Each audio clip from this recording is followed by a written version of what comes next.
Vamos lá. Durante muito tempo da minha vida, até bem recentemente, um ano atrás eu diria, era muito difícil para mim, e talvez seja para você também, concluir projetos, finalizar tarefas, fechar ciclos. Na verdade, eu acho que fechar ciclos não é bem a melhor forma de expressar isso aqui, porque muitas vezes a pessoa com TDAH, ela ela inicia ciclos novos acreditando que fechou os antigos, só que ela deixa um monte de porta aberta. E isso atrapalha a vida da gente em 1 milhão de formas diferentes. Eu queria dividir um pouco aqui contigo a minha visão e um pouco da minha estratégia para ter uma vida mais funcional, para ter uma vida mais equilibrada e mais feliz também, eu diria, sem a necessidade do uso de medicamentos. E aqui, como você deve imaginar, eu não sou médico. Eu não estou aqui para te recomendar que você tome nenhum tipo de medicamento, nem para recomendar que você interrompa o uso de qualquer tipo de medicamento. Eu estou aqui para falar um pouco sobre a minha experiência, sobre as minhas preferências e sobre o que eu tenho feito para ter uma vida melhor, mesmo com os fatores complicadores aí que o TDAH trazem para a gente, né? Alguns anos atrás eu iniciei o processo de mapeamento comportamental para identificar se eu era ou não TDAH. E aí, como todo bom TDAH, eu fui até a penúltima consulta e abandonei, porque ciclo aberto é um esporte radical que quase todo TDAH adora praticar. Mas a essa altura do campeonato, eu já tinha recebido muitos feedbacks da profissional que estava fazendo minha avaliação neuropsicológica com relação aos meus padrões. Então, não existia mais dúvida naquela etapa do processo se eu tinha ou não alguma questão com TDAH, mas sim qual era a profundidade desses problemas e como eu ia lidar com aquilo a partir do diagnóstico e início do tratamento. Então, eu não tenho um laudo de TDAH e nem quero ter, não me importa, porque eu não tenho intenção de me encher de medicamento, de usar pro resto da minha vida um medicamento que eu sei que é errado, tá? Mas eu testei em algumas situações e não me senti bem. Testei marcas diferentes, em dosagens diferentes. E assim, apesar de ter tido parte dos ganhos que esses medicamentos trazem, os efeitos colaterais, pelo menos na minha experiência, foram mais nocivos do que os sinais de melhora com relação aos sintomas. E aí, por conta disso, né? Isso foi coisa de 1 ano e meio, 2 anos atrás, então já estava buscando por alternativas, estratégias, formas de melhorar a minha vida há muito tempo, há pelo menos 10 anos eu venho procurando isso.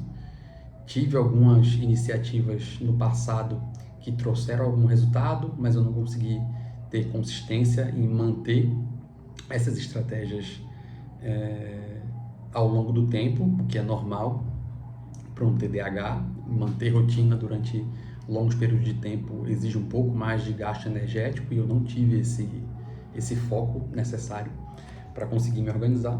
Mas, enfim, o que eu queria dividir com você aqui nesse vídeo, de forma super objetiva, super clara, é um pouco de como eu tenho lidado com essa questão, para que você possa, talvez, quem sabe, testar algo parecido e entender se isso funciona para você. Posso te dizer que nos últimos 6 meses, 1 ano, minha vida melhorou significativamente.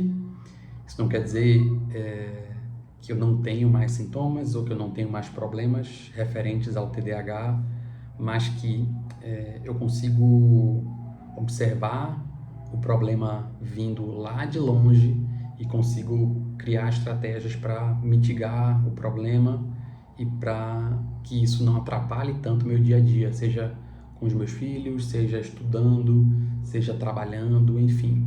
Eu acho que o mais importante, como é uma condição aí que não é passiva de cura, né? Pelo menos não até então, que a gente consiga caminhar numa direção onde a gente tenha uma vida melhor. E o medicamento, pela minha experiência e a experiência de algumas pessoas com quem eu conversei nos últimos anos, traz uma carga ali, um pacote de efeitos colaterais que ninguém fala a respeito e que muitas vezes acaba gerando outros problemas que vão demandar outros tratamentos e medicamentos. E honestamente eu sou um cara um tanto quanto avesso a medicamentos de uso contínuo. Então vamos lá. Primeiramente, como é que começou esse meu último ciclo de melhora e como é que eu posso trazer isso para você aqui de forma clara e objetiva. O que me ajudou assim de forma impressionante num curto espaço de tempo foi alterar a minha dieta. Eu vi um tempo atrás uma pessoa falando sobre questão, acho que foi o Joe Rogan, um podcast que ele estava conversando com algum convidado e eles estavam falando sobre hoje, né, boa parte das vezes onde a gente, né, o ser humano tem um problema de cunho emocional, ele vai buscar por soluções, terapias da mente. Ele dificilmente, ou apenas em segundo caso, terceiro, quinto, décimo, ele vai procurar entender o que está acontecendo com a fisiologia dele, com o corpo dele, com a química do corpo dele, que pode estar acarretando aquele problema. Então a gente tende a supervalorizar o psicólogo e a subvalorizar questões químicas. E aí eu estou falando de questões químicas naturais, não de um psiquiatra que vai te passar um remédio para regular, com muitas aspas, algo que possa vir estar desregulado dentro do teu organismo. O ponto é, a primeira questão aqui que eu queria trazer é a minha dieta. Então eu iniciei em novembro para dezembro, a gente está em fevereiro agora, eu iniciei gradualmente a dieta low carb cetogênica. Por que low carb cetogênica? Porque não dá para categorizar a minha dieta nem de um lado nem do outro, porque eu não como carboidrato suficiente para ser uma low carb, eu como pouquíssimo carboidrato e eu tenho alguns alimentos dentro da minha dieta que fazem com que não dê para chamar a minha dieta de cetogênica estrita ou uma cetogênica mais cartesiana, né? Então eu digo que minha dieta é um apanhado ali, um pouco do que eu estudei e testei com relação a low carb, um pouco do que eu estudei e testei com relação à dieta cetogênica. Então as coisas começaram a melhorar de forma impressionante para mim quando o assunto é sintoma de TDAH, quando eu mexi na minha dieta. Então eu estou aí há 2 meses, mais ou menos, talvez um pouco mais, um pouco menos, trabalhando dessa forma. E o que eu senti? Primeiro, o fato de não estar o tempo inteiro me enchendo de carboidrato e açúcar faz com que eu tenha menos oscilações ali com relação à minha glicemia, né? Então, só isso já me ajudou a reduzir o sintoma de oscilação em termos emocionais que eu sempre tinha ali com o TDAH. E muitas vezes, para conseguir trabalhar melhor, mais animado, mais motivado, eu me enchia de açúcar, tomava energético, eu sempre tinha uma bengala ali para me ajudar a gerar um pico, não necessariamente em termos de performance, mas um pico muitas vezes emocional, para que eu conseguisse performar melhor naquilo que eu estava fazendo, fosse estudar, fosse trabalhar, fosse ter uma atividade física com minha esposa, com meus filhos. Então, primeiro ponto que ajudou de forma radical, a dieta. Então, ajudou a equilibrar a minha questão emocional, me ajudou a, inclusive, teve efeitos colaterais extremamente positivos, porque na dinâmica de melhorar a forma como eu comia, eu comecei a melhorar a forma como eu tomava decisões. Então, se eu diminuir radicalmente, né, nesse processo o consumo de carboidrato e açúcar, eu acabei reduzindo como efeito colateral também o meu excesso de consumo exacerbado. Assim, eu parei de comprar qualquer coisa por qualquer motivo. Isso fez com que sobrasse mais dinheiro, com que eu tivesse mais caixa. Esse caixa está me dando mais tranquilidade para eu pensar mais e melhor nessas questões do meu desenvolvimento, colocar mais energia e progredir, avançar com cada vez mais fluidez. Então, o primeiro ponto aqui, o ponto de partida que eu diria é a alimentação, ela é muito importante. Eu falei da questão emocional e da questão de padrões ali que a dieta me ajudou a equilibrar, mas tem uma série de outros benefícios que a dieta me trouxe, como melhora do meu sono, a minha capacidade de focar. Cara, um montão de coisa melhorou quando eu ajustei e regulei a minha dieta e comecei a trabalhar com a low carb e cetogênica. Então, o primeiro ponto foi esse, e eu recomendo, assim, se você puder, quiser testar, trabalhe uma dieta mais baseada em proteína e gordura e veja a diferença do seu dia a dia, na forma como você trata as pessoas, em como você trabalha, em como você descansa. Tudo muda e, na minha experiência, tem mudado para melhor. Eu lembro que eu pesquisei sobre isso no começo para ver se eu encontrava conteúdos de pessoas correlacionando TDAH com alimentação. Achei pouquíssimos conteúdos falando sobre isso e eu achei muito curioso porque é real. Eu não sou nenhum cientista, eu não estou aqui trazendo informação baseada num estudo randomizado XYZ, mas eu estou trazendo aqui uma experiência empírica, real e fácil de se contabilizar. Então, assim, eu recomendaria fortemente que você buscasse uma melhora na sua alimentação e observasse aí em 15, 30 dias, 45 dias, o quanto os sintomas do TDAH vão ser alterados com essa dinâmica. E aí, se tu tem uma redução dos sintomas, se manter trabalhando no mesmo projeto, executando a mesma tarefa, fazendo algo repetitivo, se torna muito menos desgastante. Hoje eu gasto muito menos energia para fazer uma tarefa repetitiva do que no passado. Eu reflito com muito mais clareza hoje com relação a uma mudança de rota de 180 graus, muito por conta disso também. Então, eu te diria que dieta é bastante importante, né? Outra questão que eu gosto sempre de trazer aqui para essa discussão é a seguinte: é tu desenhar um plano, né? Uma visão de futuro. Por mais que planejamentos eles sejam passivos de erro e que a gente mexa nos planejamentos que a gente desenha para nossa vida, é muito importante que tu desenhe, que tu planeje, tá? O que eu quero para o meu próximo ano? Beleza, o ano, vamos separar o ano em 4 trimestres. Muita empresa faz isso, né? Vamos fazer isso aqui para a vida pessoal. E aí coloca aí um objetivo, um novo hábito para adotar, um padrão para eliminar.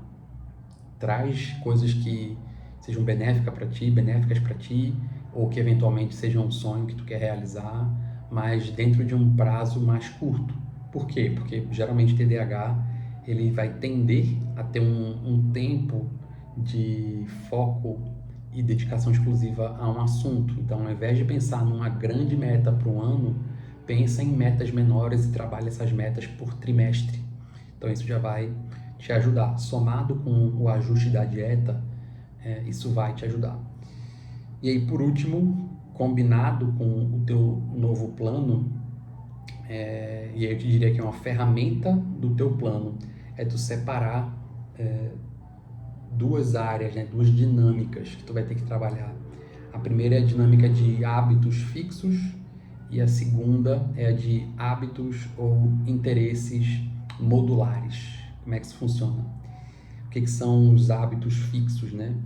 O que é que, independente do ciclo que tu esteja vivendo, imagina que a vida do TDAH ela é dividida em temporadas. Tem gente que está vivendo a mesma novela desde 1900, desde o dia em que nasceu, e é muito legal, porque geralmente essas pessoas que conseguem viver a mesma novela por muito tempo, elas têm mais facilidade para construir coisas maiores, porque elas não estão o tempo inteiro começando algo novo, como um TDAH costuma fazer.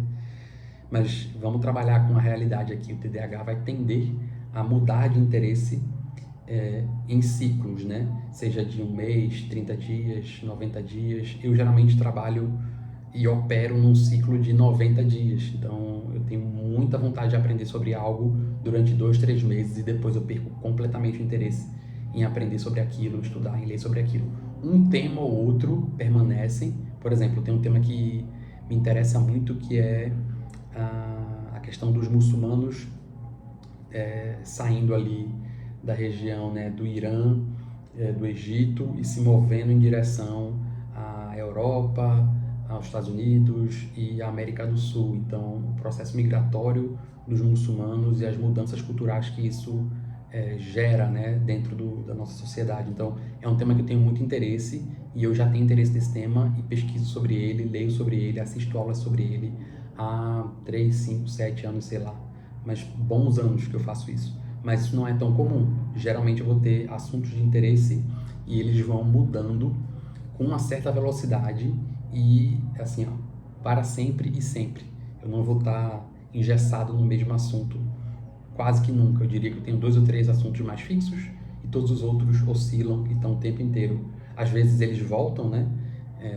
Eles saem de moda dentro da minha cabeça, depois eles voltam e eu volto a estudar, volto a consumir, mas via de regra eles vão estar sempre mudando. Então, o que é importante você ter aqui em mente nessa etapa? Independente de eu ter coisas que vão mudar de forma cíclica ou elementos que eu vou trabalhar de forma modular, o que é modular? É um quebra-cabeça que eu vou tirar, depois eu ponho de novo, depois eu coloco de outro jeito. Então você precisa separar o que precisa ser fixo na sua vida. Exemplo, sua dieta. Você precisa colocar um nível de energia mais alto, independente de você gostar ou não, independente de ser fácil ou não, para que ela se mantenha minimamente coerente. A qualidade do seu sono, é muito importante que você preze por ela, isso vai mexer muito também com a qualidade de vida do TDAH. Enfim, estudo, então você precisa definir ali quais são os hábitos, atividade física, né? Então, quais são os hábitos que, independente da temporada que eu esteja vivendo na minha vida, eu não posso tirar. Eu posso até mudar um pouco, eu posso até fazer um pouco menos do que eu normalmente faço, mas a minha regra é, por exemplo, que dieta, atividade física, estudo e sono, qualidade do sono, atenção à qualidade do sono, é algo que é inegociável para mim, são elementos inegociáveis da minha rotina. Então, às vezes eu vou mudar o horário que eu faço exercício, às vezes eu vou mudar um pouco a minha dieta, às vezes eu vou mexer um pouco em como funciona a minha rotina de sono, não importa. Mas essas coisas que eu defini como fixas, eu vou matar e morrer por elas, então isso é muito importante. E aí você ter, em paralelo, as coisas que são modulares, mutáveis, flexíveis, como assuntos que você gosta de estudar, projetos que você quer ter. E como eu falei, né, traga projetos de curto, médio prazo e não projetos de longo para esse início, para que você consiga ter mais sucesso na finalização desses projetos e isso te dê mais energia, isso te ajude a construir estamina, isso te ajude a construir resiliência para que você abrace projetos de médio e longo prazo no futuro. Então, acho que esse é o pacote do que eu queria trazer para você. Então, o primeiro ponto é observe sua alimentação, trabalhe sua alimentação. Se você já toma medicamento, melhore sua alimentação com o medicamento, não tem problema. Como eu falei, não vou dar recomendação aqui de ninguém tirar remédio. Segundo ponto é você planejar, você ter um pouco mais de organização, mesmo entendendo que o plano pode mudar. E por último, é você separar aquilo que é fixo, que eu preciso defender com unhas e dentes, para que eu tenha uma vida melhor, mesmo tendo essa condição, que não é nenhum bicho de 7 cabeças, mas é diferente. E o segundo são as coisas modulares, né? Então, os projetos de curto e médio prazo, os assuntos que eu tenho interesse em estudar, até para que você não se sinta culpado, por exemplo, por abandonar um tema que você gosta, ou por entender que um projeto que você desenhou para curto prazo, para curto e médio, não faz sentido para a sua visão de futuro, porque você mudou o seu plano. Tá tudo bem, as coisas flexíveis, elas estão ali também para te dar um pouco de paz de espírito, para você entender que as coisas mudam e você pode trazer um panorama novo para a sua visão de futuro, sem culpa, sem chateação, sem auto-julgamento. Então, é isso que eu queria dividir contigo hoje. Espero que esse conteúdo seja útil, eu espero do fundo do meu coração. Eu não sei se o áudio está 100%, tá? Eu estou com muito barulho aqui, eu estou num quarto 100% fechado, por mais que eu tenha os painéis aqui para melhorar um pouco a qualidade do som. Talvez o som fique um pouquinho abafado, fique dando um pouquinho de reverb, de eco.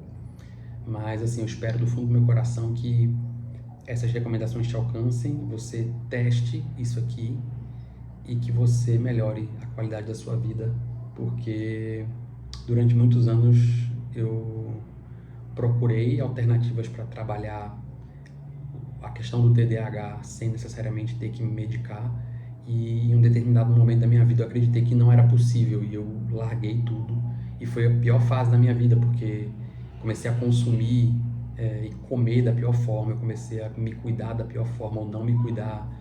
Isso me levou para um buraco que foi difícil de sair. Eu só consegui sair porque eu voltei a acreditar que era possível encontrar um caminho onde a gente não precisa ficar se entupindo de medicamento, se anestesiando para ter uma vida decente, para conseguir trabalhar, para conseguir crescer, para conseguir cuidar da nossa família. Então, isso é tudo. Eu espero que você tenha curtido esse vídeo. Eu te peço que você dê um like no vídeo, deixe um comentário, se inscreva no canal. É um canal que acabou de nascer. Eu acredito muito no que eu tenho para compartilhar aqui, e eu estou aqui também para aprender. Então, se você discorda de qualquer coisa que eu tenho falado, deixa aqui nos comentários o que você acha, se você já testou coisas diferentes, se você está bem, se você está mal, se você está cansado de tentar começar de novo. Deixa eu saber, porque aí eu posso aproveitar as tuas respostas e trazer novos conteúdos baseado na tua interação, tá bom? Então é isso, Deus te abençoe e a gente se vê na próxima semana.